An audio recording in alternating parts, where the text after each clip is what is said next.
नमस्कार, स्वागत है आप सभी का।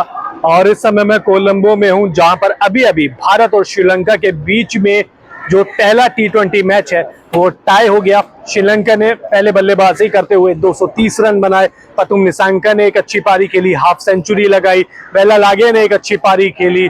उसके बाद 230 बनाए तो लगा कि टीम इंडिया यहाँ से जीत जाएगी। और उसके बाद जब रोहित शर्मा ने ऐसी ताबड़तोड़ पारी खेली तब तो लगा अब तो यार क्या ही दिक्कत है, 10-11 ओवर में 80 रन बनी गए, अब तो कितने से रन बचे, आराम से जीत जाएंगे, जल्दी फ्री हो जाएंगे मैच से।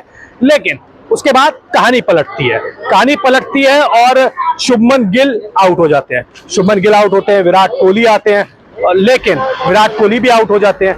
उसके बाद जब रोहित शर्मा एक खराब शॉट खेल के आउट होते हैं तब लगता है फंस गए।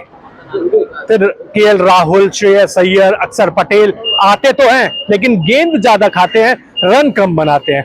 फिर वहां से और टेंशन आती है। अंत में शिवम दुबे चौके छक्के लगाते हैं और लगता है कि चलिए अब तो जीत गए। 1 रन चाहिए था, बहुत सारी बॉल बची हुई थी और बॉल तो बची हुई थी, विकेट 2 थे, जीत गए चलिए। लेकिन वहां से शिवम दुबे आउट होते हैं, वहां से फिर अगली गेंद पे अर्शदीप भी आउट हो जाते हैं और मैच हो जाता है टाई। तो अब बहुत सारे लोगों का ये सवाल है कि ये मैच टाई हो गया तो सुपर ओवर क्यों नहीं हुआ, क्योंकि भारत और श्रीलंका के बीच में जो तीसरा T20 मैच खेला गया था वहां पे तो T20 मैच टाई हुआ, उसके बाद सुपर ओवर खेला गया, फिर टीम इंडिया सुपर ओवर में जीती। तो यहां पर क्यों नहीं हुआ सुपर ओवर? तो चलिए इस बात का जो राज पे से पर्दा है वो खोल देते हैं। एक्चुअल में ये कोई राज है ही नहीं। दरअसल वनडे क्रिकेट में जो सुपर ओवर होता है वो होते ही नहीं है। वनडे क्रिकेट में अगर आप दोनों टीमें बराबर रन बनाती है यानी कि मैच टाई हो जाता है तो उसे टाई कंसीडर करते हैं, यानी कि ना कोई जीता ना कोई हारा। और इस तरीके से सुपर ओवर वनडे क्रिकेट में होता ही नहीं है। गर्मी बहुत ज्यादा है, पसीने आप देख रहे होंगे, लेकिन बहुत सारे कमेंट आ रहे हैं कि सुपर ओवर क्यों नहीं हुआ। तो मैं बता दूं कि वनडे फॉर्मेट में ये रूल है ही नहीं।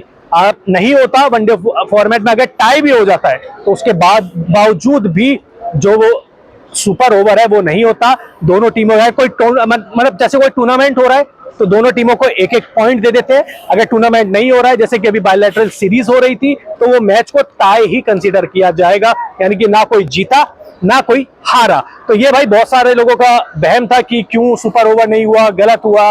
तो वनडे क्रिकेट में सुपर ओवर नहीं होता है। तो अब ये आपका भ्रम दूर कर दिया। लेकिन एक चीज बताइए कि टीम इंडिया ने जिस तरीके का प्रदर्शन किया है, एक हारा हुआ मैच टाई करा लिया। हो सकता है कि आप लोग इसे टाई समझ रहे हो, लेकिन मेरे हिसाब से ये शायद टाई नहीं है, ये है टीम इंडिया की हार, श्रीलंका की जीत। तो जो भी आपके डाउट थे मैंने सारे क्लियर कर दिए हैं। सुपर ओवर वनडे क्रिकेट में नहीं होते हैं। बहुत बहुत शुक्रिया आपका।